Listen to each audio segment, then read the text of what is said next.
warahmatullahi wabarakatuh. Tabikun. Hai anak-anak cerdas Indonesia, salam semangat.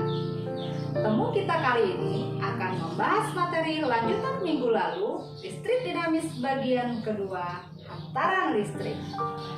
Tujuan pembelajaran kita kali ini adalah mendeskripsikan konsep hantaran listrik dan menghitung besarnya hambatan listrik dalam kawat penghantar. Nah, anak-anak cerdas Indonesia, mari kita simak materi berikut ini. Jika kalian pernah memperhatikan seseorang merangkai listrik, maka biasanya orang tersebut akan menggunakan kabel sebagai penghubung. Pertanyaannya, kenapa menggunakan kabel? Coba kita perhatikan struktur kabel berikut ini.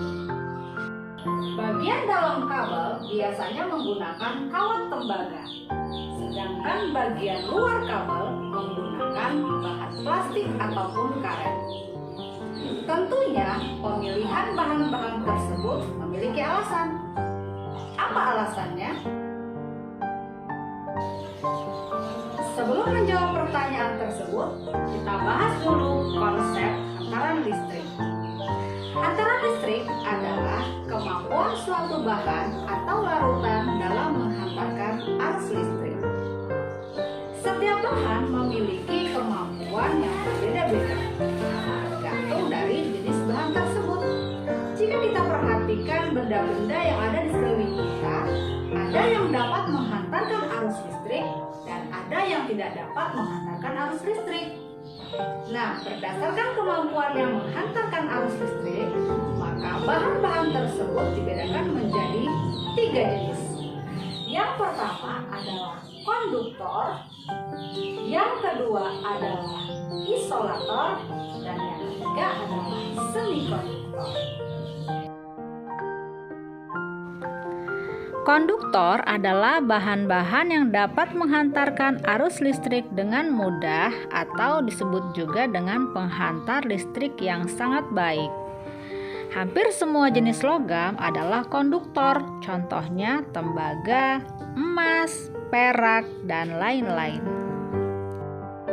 Sedangkan isolator adalah bahan-bahan yang tidak dapat menghantarkan arus listrik atau disebut juga dengan penghantar listrik yang buruk. Contohnya adalah karet, plastik, kayu, dan lain-lain.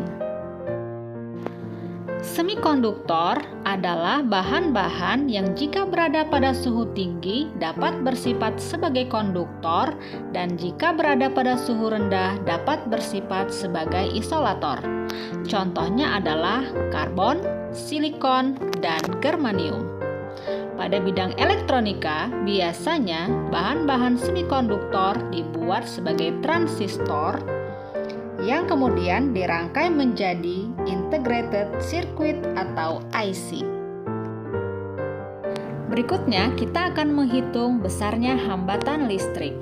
Namun sebelumnya kita harus mengetahui faktor-faktor apa saja yang mempengaruhi besarnya hambatan listrik dalam suatu kawat penghantar. Yang pertama adalah panjang kawat atau L. Semakin panjang kawat penghantar, maka semakin besar hambatannya. Ini dianalogikan seperti arus kendaraan yang ada pada jalan. Semakin panjang jalan yang dilalui, tentunya hambatannya akan semakin besar. R sebanding dengan L. Faktor yang kedua yaitu hambatan jenis kawat penghantar atau Rho. Setiap kawat memiliki jenis yang berbeda-beda. Semakin kecil hambatan jenis suatu penghantar, maka semakin mudah arus mengalir. Artinya, semakin kecil hambatannya. Sehingga dituliskan R sebanding dengan Rho. Faktor yang ketiga yaitu luas penampang kawat atau A. Semakin besar luas penampang suatu kawat, maka semakin mudah arus mengalir. Artinya hambatannya akan semakin kecil, sehingga hambatan akan berbanding terbalik dengan luas penampang kawat.